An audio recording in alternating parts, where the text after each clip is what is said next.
So what is menopause? Well, menopause starts officially 1 year after the final menstrual period. The remainder of your life will be in menopause, and you will be considered postmenopausal. The mean age in Canada is 51 years of age, but the normal range spans from 45 to 55 years. The menopause transition and perimenopause can last 4 to 8 years. The definition of perimenopause is when you start to notice a change in your menstrual cycles, typically by about 7 days. For example, if your period was 28 days, then you may start to experience a cycle after 21 days or 35 days. There may be some cycles that then seem back to normal, and then they become longer or shorter again. This is typically when symptoms start, which lines up with the change in the reproductive hormone levels, particularly estrogen or estradiol. Symptoms of estrogen excess include heavy menstrual bleeding, tenderness of the breasts, and headaches. Symptoms of lower estrogen or declining estrogen include vasomotor symptoms,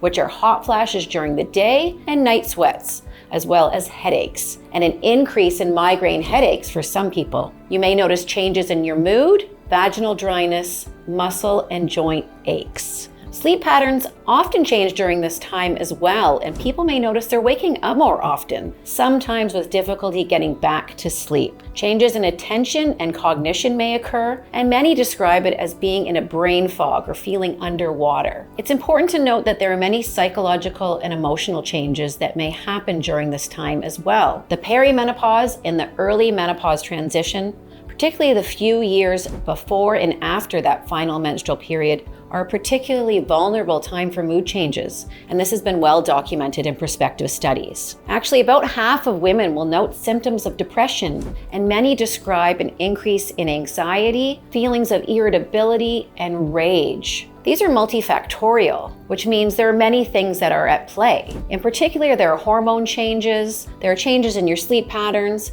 and also the symptoms of menopause, like hot flashes, are an independent risk factor for symptoms of depression. Further, if you aren't sleeping well, it's more challenging to feel well and react calmly when you're tired. So people will ask, when should I seek help for these symptoms? So certainly if they're affecting your quality of life, your relationships, or your ability to function at home or at work. We have many great treatment options that are safe and approved by Health Canada to treat you with these symptoms, and you don't have to suffer in silence. So what can people expect in postmenopause? Well, a large majority of women will spend a third of their life postmenopausally. The hot flashes and the night sweats generally get better for most. The average duration is about 7 years, but 40% of women in their 60s will still report some vasomotor symptoms. The mental health symptoms typically improve in the absence of major life stressors, and studies show that women in their 60s rate their quality of life higher than they did around the menopause, which is good news. Sleep does get better for many people, but for some people, they continue to have disrupted sleep, and it's really important to get help for this,